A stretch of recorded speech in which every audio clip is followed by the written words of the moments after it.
এটাই সেই Parbatipur rail station, যে স্টেশন শুধু একটি রেল স্টেশন নয়, বরং উত্তরবঙ্গের মানুষের যাতায়াত ও শান্তির সঙ্গে জড়িয়ে থাকা এক পরিচিত নাম।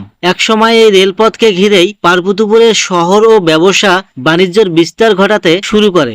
দেশের বিভিন্ন প্রান্ত থেকে ট্রেন এসে থামতো এখানে, আর হাজারো মানুষ এখান থেকেই ছুটে যেত ঢাকা, দিনাজপুর, সৈয়দপুর, রংপুর সহ নানা গন্তব্যে। সময়ের সঙ্গে অনেক কিছু বদলে গেছে। পুরনো দিনের সেই স্মৃতি আজ অনেকটাই আধুনিক হয়েছে, কিন্তু রেল স্টেশনের ব্যবস্থা আর মানুষের চলাচল এখনো থেমে নেই।